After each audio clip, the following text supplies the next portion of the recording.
If you liked Inside Out, I think Pixar may have one-upped themselves. I think so. New emotions are introduced and a new adventure is born. Yeah, we're talking about Inside Out 2 on this episode of the Find a Good podcast with Kevin and Milton.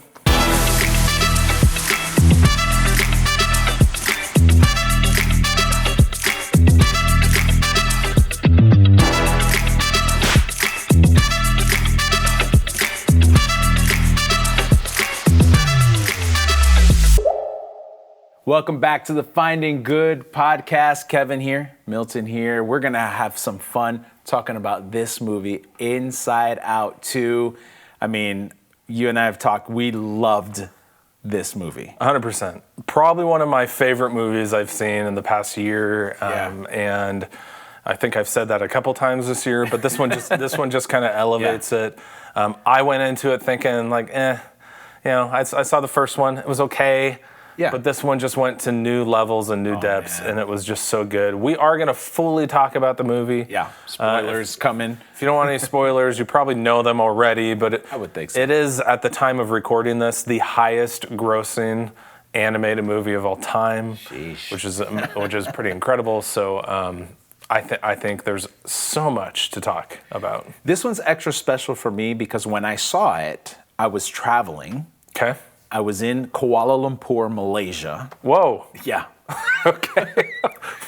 Wow. I was out there and had some free time. Yes. And the hotel I was staying at was connected to a mall, and the top floor of the mall was a movie theater. Okay. And they were showing Inside Out 2, and I was like, you know what? Let me go check this out. So what is like movie going like in Malaysia?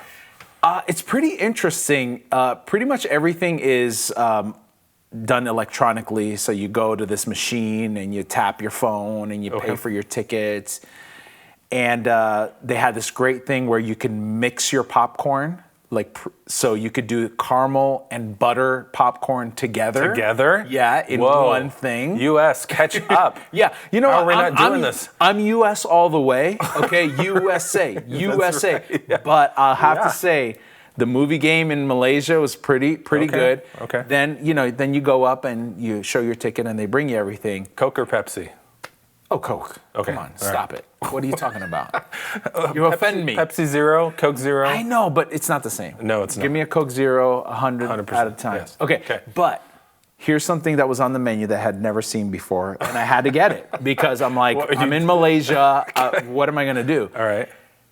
You know, at Regal, or you can get your chicken fingers. They have mozzarella sticks if it's a super fancy. This is going to be something weird, huh? Chicken meatballs.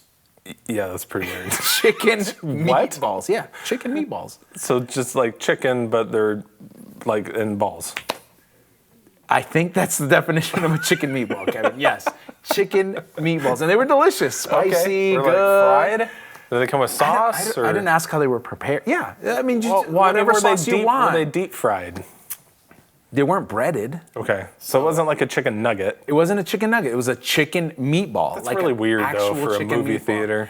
Yeah, but nice seating, you're just, well done. It was a good movie experience. I actually went to see 2 movies. I was so excited about it. There you go, Malaysia. Malaysia. Up in the Next time you want to see a movie, fly to Malaysia. And now I want combo popcorn.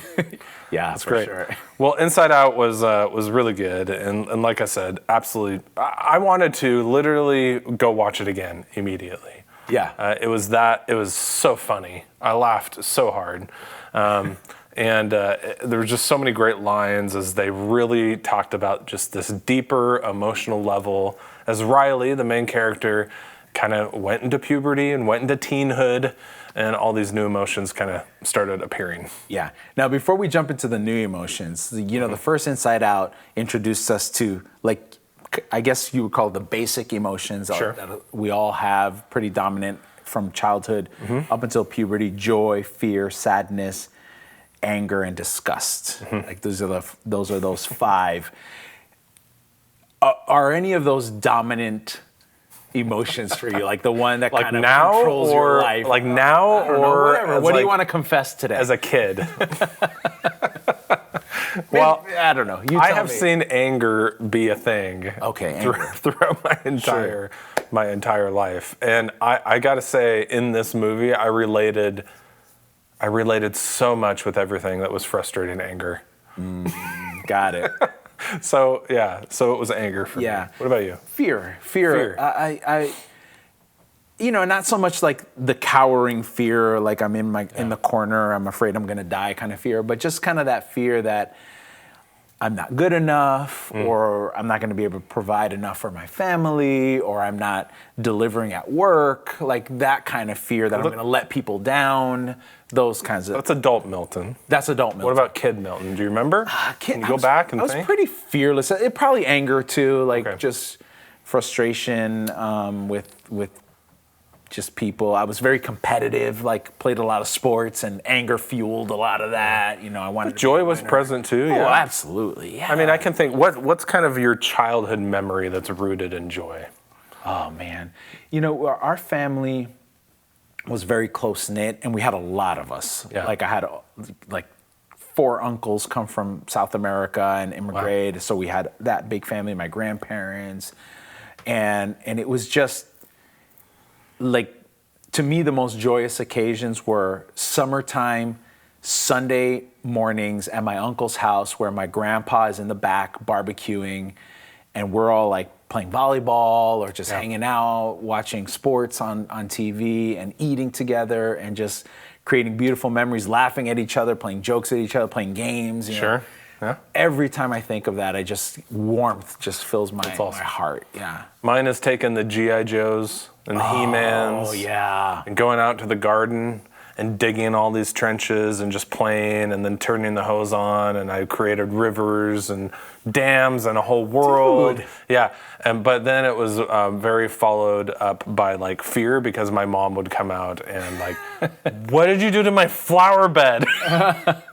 Dude, but joy, like just the imagination, just kind of playing with Transformers in my room, right? Transformers are great. And you just play for hours. Yeah. And all these battles. And that's just joy. I didn't know you were such a nerd. That's awesome. Yeah. I feel so close to you right now. Wow. Awesome. Okay. So, but I love how this movie just depicted the roller coaster of emotions when you hit that puberty, teen, preteen time of your life. We've seen it in our own kids, obviously. Like we both have kids who've gone through that or are going through it. Mm-hmm. But you experienced that as well, I would assume. Well, I hope so. I hope so. The voice. The voice. Oh, and seeing my son go through that for years now. Is he beyond that now? Kind of every once in a while. I mean, he has a much lower voice. There are times where I hear him in baseball and I'm like, that sounds like a grown man. What happened to my little boy? Yeah. But yeah, the voice cracking was the worst for guys, I think. How did you kind of deal with that part of your life when those weird emotions hit? I learned very early on to just laugh at myself. Good. But I don't think it was a healthy. I think it was like, because the like fitting in was huge for me, to just try to fit in. Mm-hmm. And then I was bullied and made fun of a lot. And so I had to very much learn how to absorb that and turn it around. But it was very much a fake. It was very much a fake deflection than it was anything else. I got you. But then, the other thing about puberty that sucked was just all the acne. There's so much acne. So many pimples. It's just all over the place. And we didn't have Proactive when I was growing up, and Stridex and all this stuff. You just figured it out. Yeah, it was just like, home remedies. Destroyed my face. Zoom into my face right now, Grady, and you can see the remnants of the acne. Oh, dude, you look great. Well, I'm covering it all up with this gorgeous stuff. Oh, gotcha. This gorgeous stuff. Wow, okay. That would be my beard if you're listening and not watching. Understood. But yeah, the acne was real. So yeah, it's a weird time in your life, right? You're going through that puberty. Your body is. I remember one girl, like I didn't realize it was time for deodorant. Oh. Right. And one girl, this girl that I really, really had, an infatuation with, she was just like, you don't smell so good. Oh, wow. Just put it out she there. just put it out there. Like, do you know what deodorant is? And that cured me. Like, oh, I was a deodorant fiend after that, because I wanted to impress her. Did embarrassment just hit that just panel? It was embarrassment and then anger. Right, yeah. Yep. But just all the body consciousness and it's hard. skinny, and you don't have muscles, and you're not filled out, or you're totally the opposite. It's just everybody just goes through that body comparison garbage. Right. Yeah, it's a tough time. It's a tough time. So I think both movies, one of the major goals of both of these movies was to try to help us understand that all the emotions exist, all the emotions are important, all the emotions play a role in our lives, and we shouldn't, try to, I don't know if it's trying to seek balance, like do we balance our emotions or do we try to control them? But in the end, I think they try to create a value for each of the emotions. Yeah, I had a friend just the other day, we were talking about emotions as adults, and just like, okay, you recognize that you have all these emotions. What do I do with it? What do I do with all these emotions? Yeah. And it's almost like you just have to make space for them and acknowledge that they're in the room. Yeah. And then, but how we deflect and how we dance around them is so much a part of this movie. Right. We bottle them up, we stick them in a cave, we send them across the back of the brain, or we invite them all into the space was all represented in this movie. Ultimately, that's the goal, right? Right.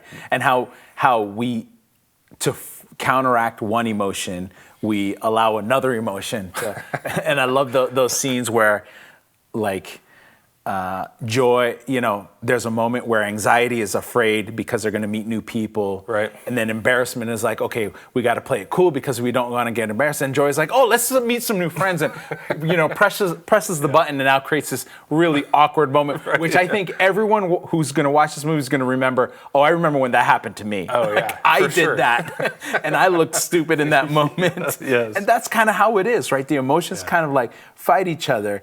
And I think in Inside Out 2, what they're trying to let us see is there's an emotion that's kind of like taking over a lot of us, which is anxiety. And that's the real story here, like how anxiety can become something that even gets to a dangerous place. Yeah.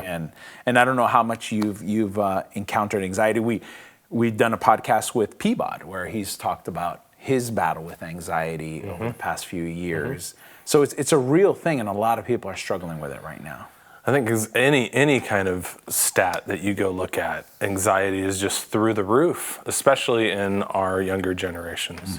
And so this society is producing an anxious people, for sure. One of the things one of my favorite moments in this film is fear, which is kind of one of those core emotions, meets anxiety, which is one of the new emotions. And anxiety starts doing her thing, and she's all over the place. And fear looks at her and goes, oh, we're going to be best friends. Yeah. I'm going to like you. Yeah. Because fear and anxiety are just, they are best friends. And I believe those two are ruling more of our lives on a day-to-day basis than ever before. Yeah. And I have experienced that. I've had to go through a lot of personal journey as a 40-something-year-old man to rise above and to just acknowledge their space in the room. Yeah. So I can't claim. I have had some anxiety over a few things.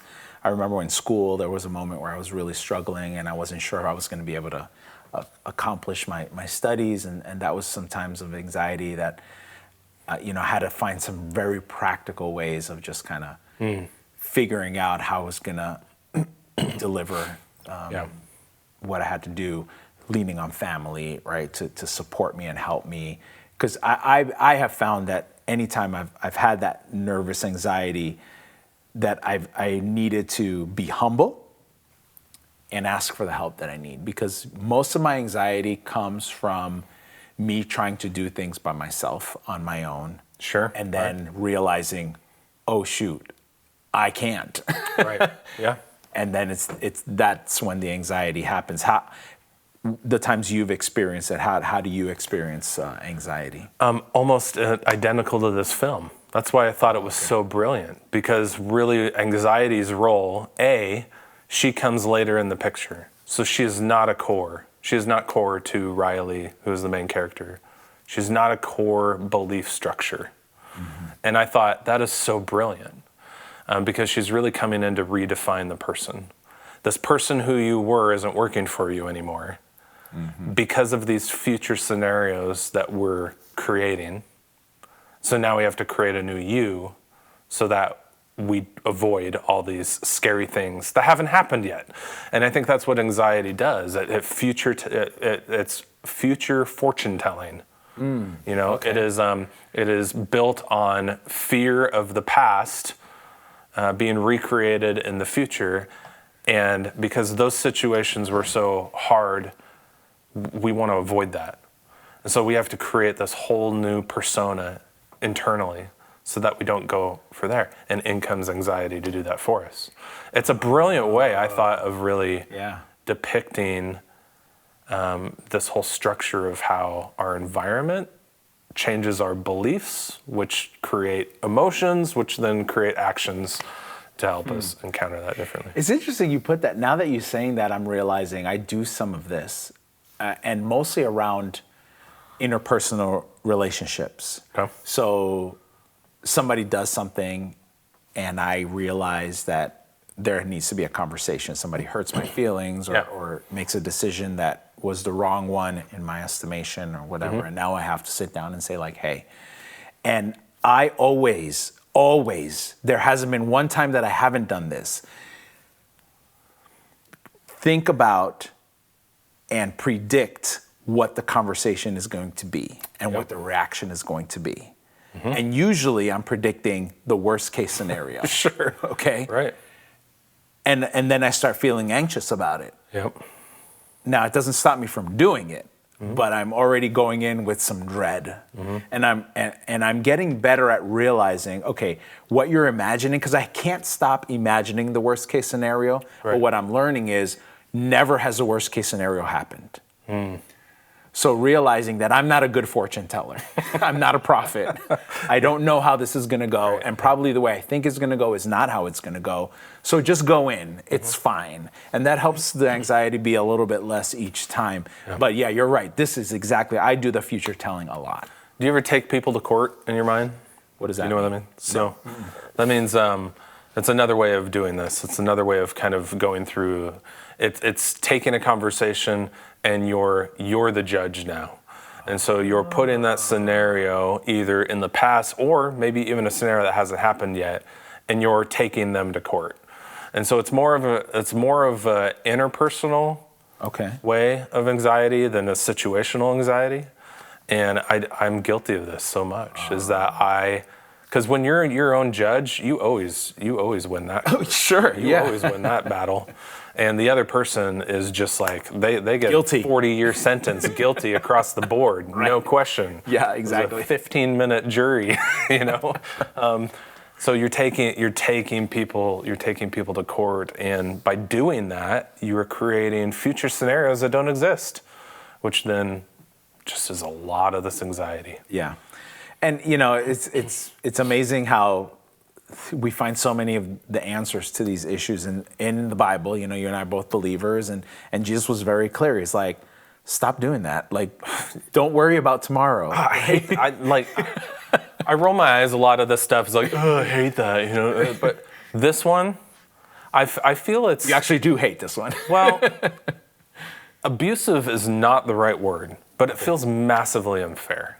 It just feels massively unfair. For Jesus to look at me and go, don't. Like, don't. Right. Stop it. Because my response back is to go, like, that's not helpful. You know? Because it's a part of who I think we all are. And so when Jesus says don't, like, how do you interact with that level of directive? Well, it's, you know, if you take it as a singular statement, I can see the reaction. Yeah. Like, you're telling me to do something that I have no control over. Right, it makes me anxious. Yeah, it makes me anxious that you're telling me to stop being anxious. Right. Yes. But Seriously. but let's take the whole picture of what Jesus is presenting, because he doesn't just say that. In another part, he says, hey, by the way, I've got this yoke that I want to trade for yours. I've got this thing that I'm carrying, and I want to take what you're carrying. And it's interesting that when you look at yoke, I always thought in my mind it meant I'm giving God my stuff and he's giving me his stuff. And that's not what he's saying, because a yoke is actually a partnered relationship. The yoke is two. It's two cows or two cattle pulling. So that means that what God is saying is like, give me your yoke, come join me, and we're going to push together. And I'm going to carry the majority of the load. Because I just took yours, and mine is easy and light. And that's what I'm giving you. So we're pushing together. So it's almost like, the way I picture it is like the yoke is this huge thing, and God has his head in one side, and I have my head on my side, and my feet aren't even touching the ground. That's good. And he's pushing the whole time. So he's saying, that's why you can not worry, because I'm doing it all. So it's a don't ... Right. Yeah. Yeah. And I think that's good. I think I need to be reminded of that it is not a directive, it is an invitation to something greater. Yeah. And so often I forget that. Yeah. And it's also it's not God saying, hey, stop worrying because there's nothing to worry about.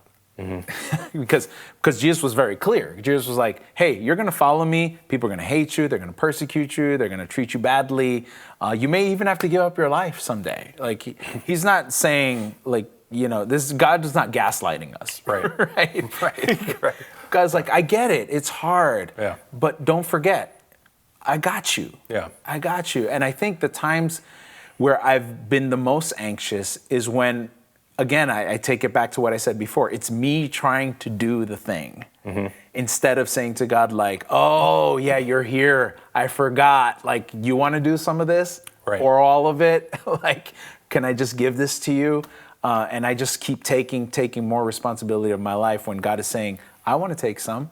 It's good. Or all of it if you want. Yeah. Right. It's good. So we saw anxiety and how we're relating to it. We also saw a lot of emotion, and just how emotions can actually become our identity. Oh, yeah. And it was so well depicted, just how these experiences, and how it's been explained to me, and I said it a little bit earlier, but how these experiences become emotions, which then build a whole entire belief system about who we are, which then impact our behavior and our choices. Yeah. And we saw that in the movie. We saw, like, Riley had failure at her different moments, and those were creating, the emotion was shame, which then created this, where they kind of tapped the root belief system. They kind of pulled the string. I'm not good enough, and it just rang and echoed through her brain. I thought that was just beautiful. I'm not good enough. I'm not good enough. I'm not good enough. And then that created this desire to overachieve and to show up even harder, and so it is really. To me, it was a really beautiful depiction of how our core beliefs can get rooted by our experiences. Yeah, and I think the genius of this movie was how it was trying to show us that you can't try to make one emotion be who you are, right? If all that we try to do is be that joyful person 24/7, where our identity is going to get all screwed up. Every emotion has its part in making us who we are. And it's when we embrace all of it that we can become the full person we're supposed to be. Joy was trying to eliminate all the bad memories, right? Because I just want good, right? But those bad memories are important. We learn things through them. When we reflect on them, we can understand better paths and better ways of dealing with our other emotions that are there. They're all necessary. And that's what I try to help people, especially in church, because people in church think, oh, I follow Jesus, everything's going to be great. Right. And I'm trying to be like, no, not really. Right. Not really. Like, there's going to be some hard times, and that's okay, because it's in those hard times where we're going to learn things that we wouldn't have learned in the good times, things that are going to be necessary for what's coming next. Yeah. So we have to trust in God that whatever we're going through, we can, first of all, persevere through, and then come out better on the other side. This is where I think a reliance on spirituality can really hurt us. You got to unpack that. I know. And this is kind of just this new season that I'm in a little bit, because this movie, if you think about it, was not spiritual at all. No.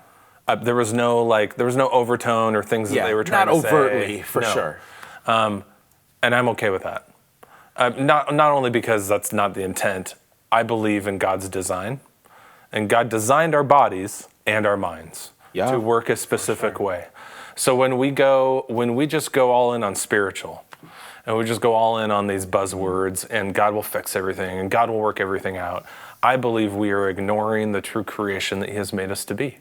And this movie, if you want to understand brain science, if you want to understand how like your mind works and hangs on to memories, it's no different than everybody else's, because we are all wonderfully made by an incredible creator that created us to experience the world around us in a very specific way. And so to me, I looked at this movie kind of through the lens of a new therapy that I've really been kind of processing the past couple of years. And it's called IFS, Internal Family Systems. Yeah, okay. And I'm going to put a link in the show notes to an Amazon workbook that has really helped me in the past couple of years. But really approaching all of your different emotions as parts of you, as people, like this movie. Yeah.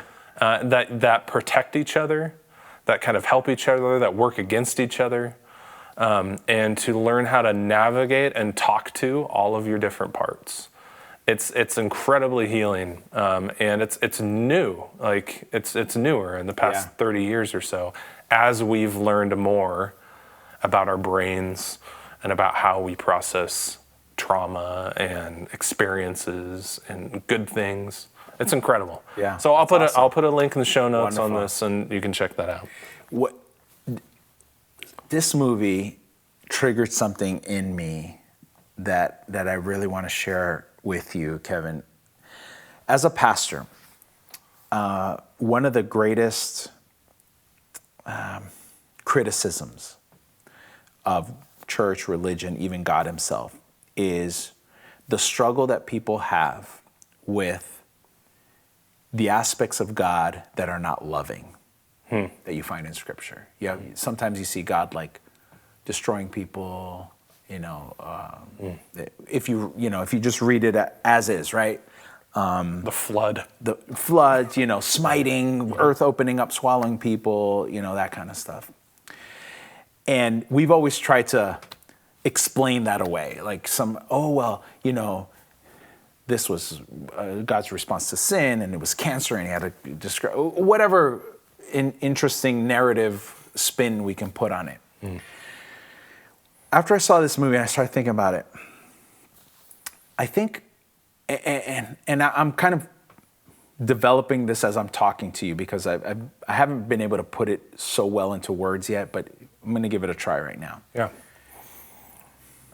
Because we have this text that God is the same yesterday, today, and forever. So we take that to mean like this Jesus who showed us a God of love, He's been that God forever. He's always been a God of love. And I think that's true. And there's a text that says God is love. I mean, mathematics, right? God equals love, love equals God, God is love. Beautiful. All of that is great. Here's what I think I'm realizing. God Himself, if we're made in His image and we have all of this going on inside of us, that means that God has His character traits as well, right? Now He is it perfectly. So, is God loving? Yes. Is God jealous? Yes. Is God? Can He smote you? Yes. Here's where I realize it, and what it brings me peace. The God that I need in this moment is going to show up.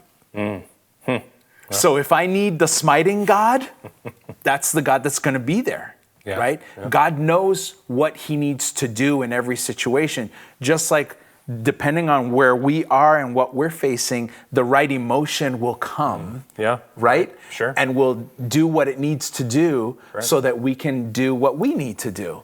That's how I'm getting, to me, it's a better understanding of who God is. When I need the God of love, he's going to be there. When I need the God of Milton, wake up, stupid. Sure. You're not delivering right now, and you need to be better. Right. And that's who God is going to be, and praise him. Yes. Because sometimes I don't need the nice stroke on my head. Right. I need a slap in the face, and God's going to give it to me when I need it. I love that. And just to accept them all. Yeah, that's it. I mean, as a dude, the hero of the story was sadness. Yes. The emotion that I think for most men, we kind of push down, the most. We don't want to go there. Of course, and when you're in a theater and it's dark and you're bawling, what's your first? Did that happen to you? What's your first thought? I did too. I hope the guy sitting next to me doesn't look over. Right. And like, was that sniff too loud? My chicken meatballs are too spicy, dude. It's fine. And here's sadness, the hero of the whole story, saving the entire thing. Yeah. Working with embarrassment, working together. Yeah, I love just your relation of how you're relating God to all your parts and how he has given them all to you. And they all have a moment, and they all have a time, and they all have a purpose. That's it. So it's beautiful. And the end of the movie, man, that sucker punch of an end. Don't you hate when they do that to you? Pixar coming again. I mean, I thought they lost their way. Let's see, Turning Red.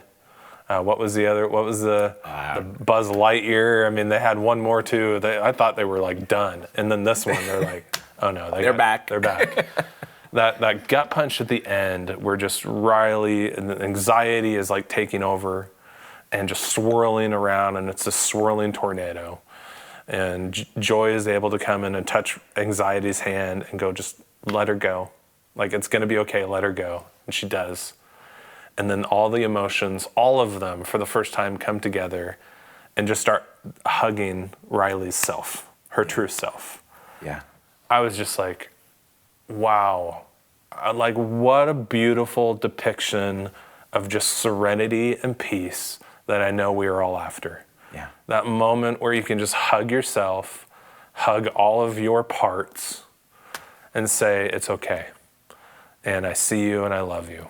Yeah. And I just thought it was absolutely beautiful. Yeah.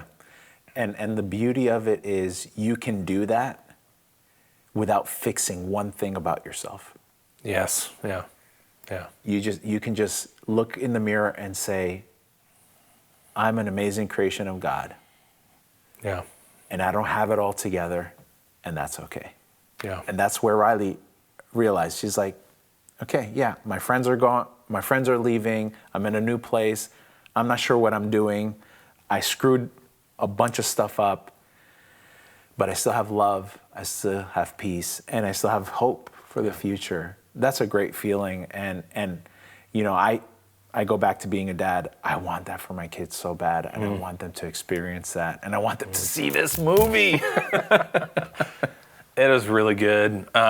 We think you'll absolutely love it if you haven't seen it. And if you have seen it, maybe this conversation gave you some new depths to go to, and you can go back and revisit it and go, oh yeah, there's more to unpack here. For sure. Because it is. God made you beautiful and wonderful. That's how you were made. And I believe we have an entire lifetime to unravel and figure that design out. So. Yeah. Thanks for joining us on this episode of the Finding Good podcast. As always, the best way to help us is to like, share, also leave a comment. Yeah, subscribe. Man, I'd love to have all the discussions with you on this episode. For sure. Great. Yeah, and thanks for watching. We'll see you next time.